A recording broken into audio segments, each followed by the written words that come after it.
श्री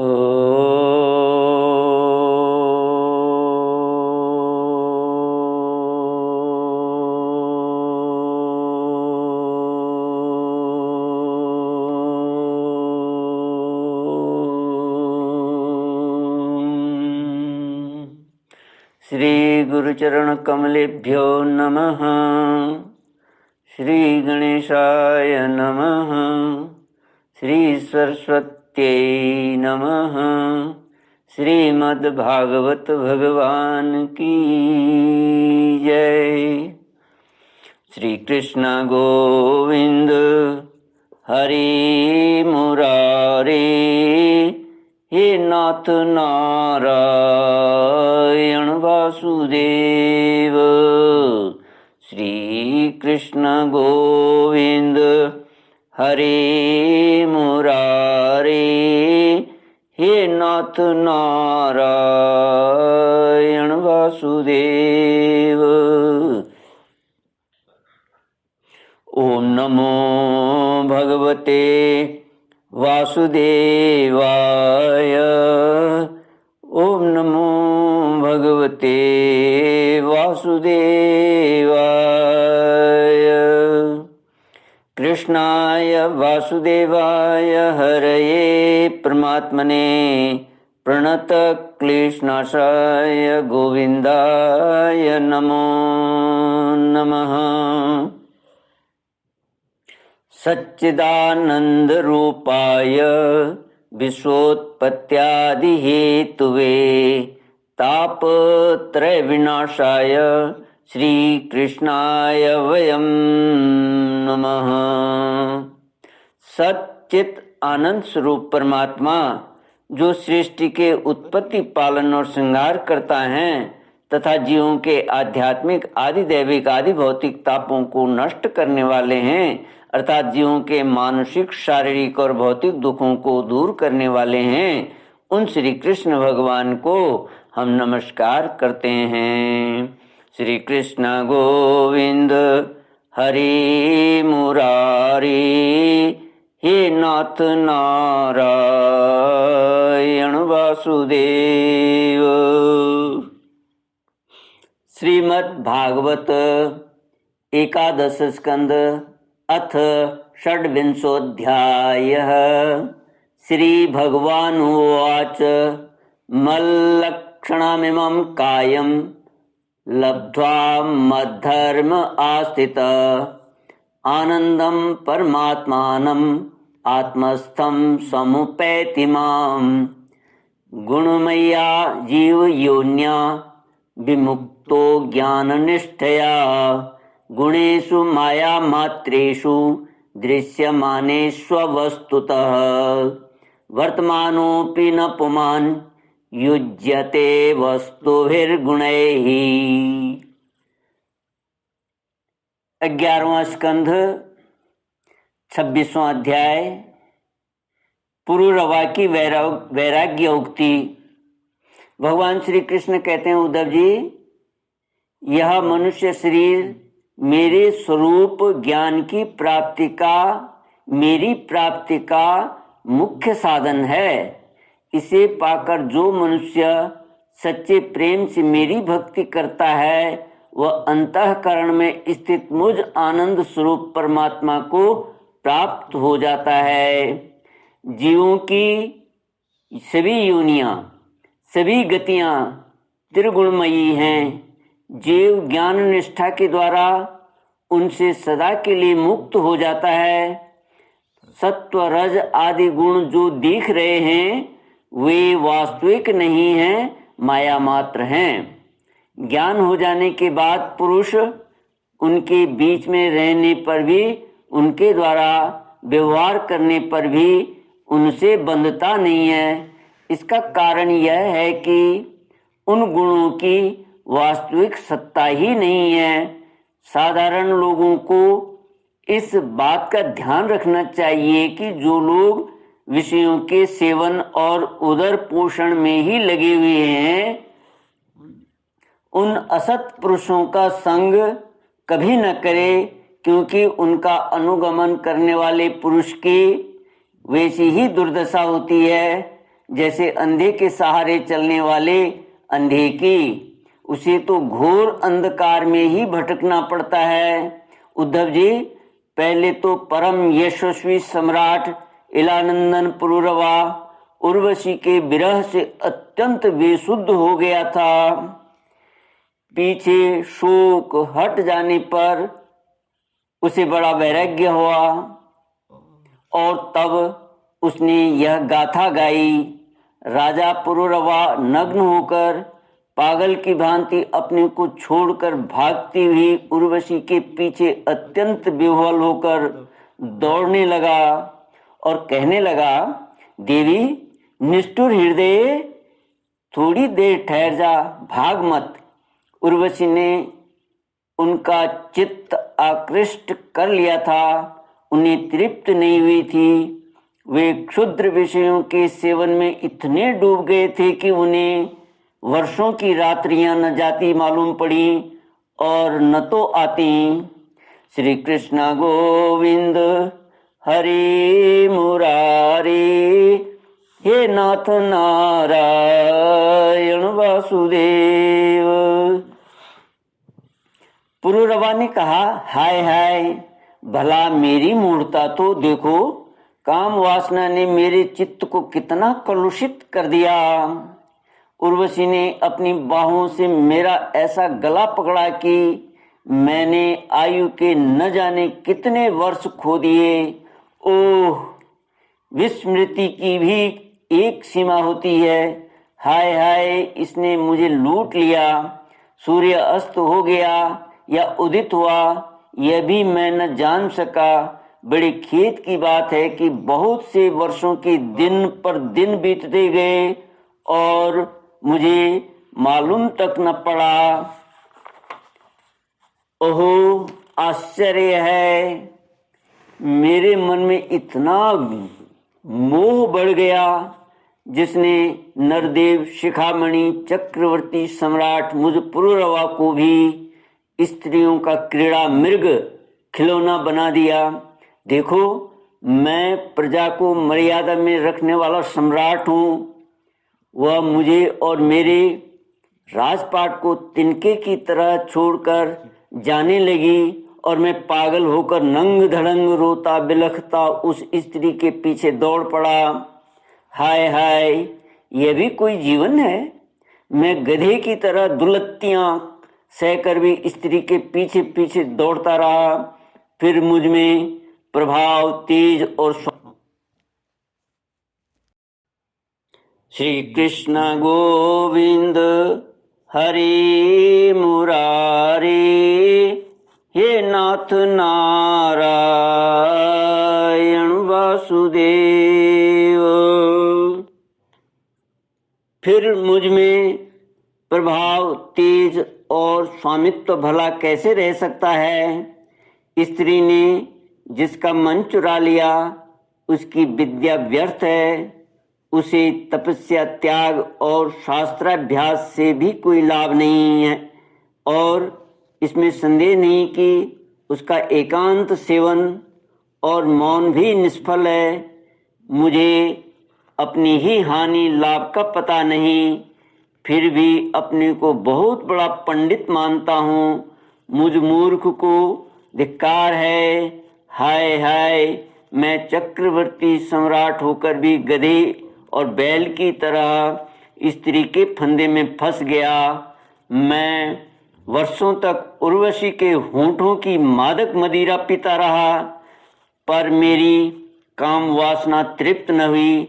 सच है, कहीं आहुतियों से अग्नि की तृप्ति हुई है। उस कुलटा ने मेरा चित्त चुरा लिया। आत्माराम, जीवन मुक्तों के स्वामी, इंद्रियातीत भगवान को छोड़कर और ऐसा कौन है जो मुझे उसके फंदे से निकाल सके?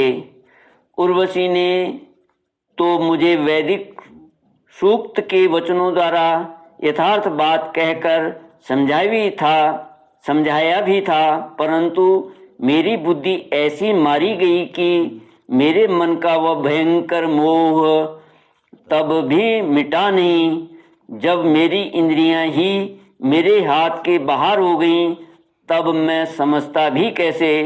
जो रस्सी के स्वरूप को न जानकर उसमें सर्प की कल्पना कर रहा है और दुखी हो रहा है। रस्सी ने उसका क्या बिगाड़ा है, इसी प्रकार इस उर्वशी ने भी हमारा क्या बिगाड़ा, क्योंकि स्वयं मैं ही अजितेंद्रिय होने के कारण अपराधी हूँ। कहाँ तो यह मैला कुचेला दुर्गंध से भरा अपवित्र शरीर, और कहाँ सुकुमारता, पवित्रता, सुगंध और आदि पुष्पोचित गुण। परंतु मैं अज्ञानवश असुंदर में सुंदरता का आरोप कर लिया। मैंने अज्ञानतावश असुंदर में सुंदरता का आरोप कर लिया। यह शरीर माता पिता का सर्वस्व है अथवा पत्नी की संपत्ति। यह शरीर माता पिता का सर्वस्व है अथवा पत्नी की संपत्ति। यह स्वामी की मोल ली हुई वस्तु है, आग का ईंधन अथवा कुत्ते और गीधों का भोजन। इसे अपना कहें अथवा सुहृद संबंधियों का। बहुत सोचने विचारने पर भी कोई निश्चय नहीं होता। यह शरीर मलमूत्र से भरा हुआ अत्यंत अपवित्र है। इसका अंत यही है कि पक्षी खाकर विष्टा कर दें। इसके सड़ जाने पर इसमें कीड़े पड़ जाएं अथवा जला देने पर यह राख का ढेर हो जाए। ऐसे शरीर पर लोग लट्टू हो जाते हैं और कहने लगते हैं, ओह इस स्त्री का मुखड़ा कितना सुंदर है, नाक कितनी सुघड़ है और मंद मंद मुस्कान कितनी मनोहर है। यह शरीर त्वचा, मांस, रुधिर, स्नायु, मेदा, मज्जा और हड्डियों का ढेर और मलमूत्र तथा पीप से भरा हुआ है। यदि मनुष्य इसमें रमता है तो मलमूत्र के कीड़ों में और उसमें अंतर ही क्या है। इसलिए अपनी भलाई समझने वाले विवेकी मनुष्य को चाहिए कि स्त्रियों और स्त्री लंपट पुरुषों का संग न करे। विषय और इंद्रियों के संयोग से ही मन में विकार होता है, अन्यथा विकार का कोई अवसर ही नहीं है। जो वस्तु कभी देखी या सुनी नहीं गई है उसके लिए मन में विकार नहीं होता। जो लोग विषयों के साथ इंद्रियों का संयोग नहीं होने देते उनका मन अपने आप निश्चल होकर शांत हो जाता है। अतः वाणी, कान और मन आदि इंद्रियों से स्त्रियों और स्त्री लंपटों का संग कभी नहीं करना चाहिए। मेरे जैसे लोगों की तो बात ही क्या, बड़े बड़े विद्वानों के लिए भी अपनी इंद्रियां और मन विश्वसनीय नहीं है। भगवान श्री कृष्ण कहते हैं, उद्धव जी, राजेश्वर पुरुरवा के मन में जब इस तरह के उद्गार उठने लगे तब उसने उर्वशी लोक का त्याग कर दिया। अब ज्ञानोदय होने के कारण उसका मोह जाता रहा और उसने अपने हृदय में ही आत्मस्वरूप से मेरा साक्षात्कार कर लिया और वह शांत भाव में स्थित हो गया। इसलिए बुद्धिमान पुरुष को चाहिए कि पुरुरवा की भांति कुसंग छोड़कर सत्पुरुषों का संग करे।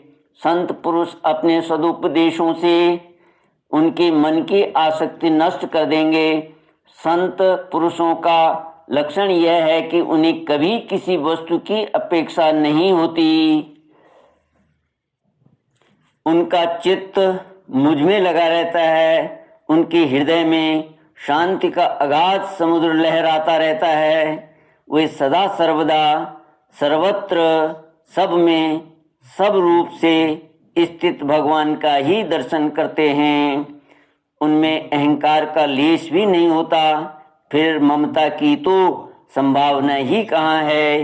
वे सर्दी, गर्मी, सुख, दुख आदि द्वंद्वों में एक रस रहते हैं। तथा बौद्धिक, मानसिक, शारीरिक और पदार्थ संबंधी किसी प्रकार का भी परिग्रह नहीं रखते। परम भाग्यवान उद्धव जी, संतों के सौभाग्य की महिमा कौन कहे। उनके पास सदा सर्वदा मेरी लीला कथाएं हुआ करती हैं। मेरी कथाएं मनुष्य के लिए परम हितकर हैं। जो उनका सेवन करते हैं उनके सारे पाप तापों को वे धो डालती हैं।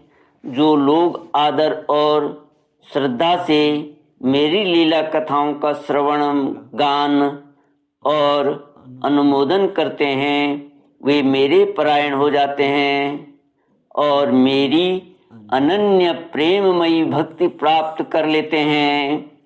उद्धव जी, मैं अनंत अचिंत्य कल्याणमय गुण गणों का आश्रय हूँ। मेरा स्वरूप है केवल आनंद, केवल अनुभव, विशुद्ध आत्मा। मैं साक्षात पर ब्रह्म हूँ। जिसे मेरी भक्ति मिल गई वह तो संत हो गया। अब उसे कुछ भी पाना शेष नहीं है। उनकी तो बात ही क्या। जिसने उन संत पुरुषों की शरण ग्रहण कर ली उसकी भी कर्म जड़ता, संसार भय और अज्ञान आदि सर्वथा निवृत्त हो जाते हैं। भला जिसने अग्नि भगवान का आश्रय ले लिया उसे शीत, भय अथवा अंधकार का दुख हो सकता है। जो इस घोर संसार सागर में डूब उतरा रहे हैं उनके लिए ब्रह्मवेता और शांत संत ही एकमात्र आश्रय हैं। जैसे जल में डूबे हुए लोगों के लिए दृढ़ नौका, जैसे अन्न से प्राणियों के प्राण की रक्षा होती है, जैसे मैं ही दीन दुखियों का परम रक्षक हूँ, जैसे मनुष्य के लिए परलोक में धर्म ही एकमात्र पूंजी है, वैसे ही जो लोग संसार से भयभीत हैं उनके लिए संत जन ही परम आश्रय हैं। जैसे सूर्य आकाश में उदय होकर लोगों को जगत तथा अपने को देखने के लिए नेत्र दान करता है, वैसे ही संत पुरुष अपने को तथा भगवान को देखने के लिए अंतर्दृष्टि देते हैं। संत अनुग्रहशील देवता हैं। संत अपने हितैषी सुहृद हैं। संत अपने प्रियतम आत्मा हैं। और अधिक क्या कहूँ, स्वयं मैं ही संत के रूप में विद्यमान हूँ। प्रिय उद्धव, आत्म साक्षात्कार होते ही इलानंदन पुरुरवा को उर्वशी के लोक की स्पृहा न रही।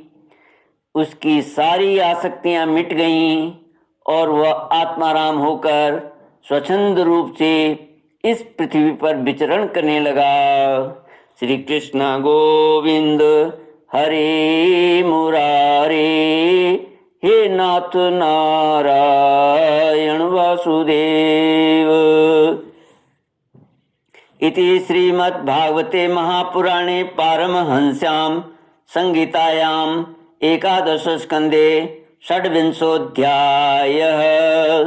ओम पूर्णमद पूर्णमिदं पूर्णात् पूर्णमुदच्यते पूर्णस्य पूर्णमादाय पूर्णमेवावशिष्यते।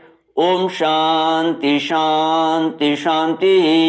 हरि ओम। श्री गुरुभ्यो नमः। हरि ओम।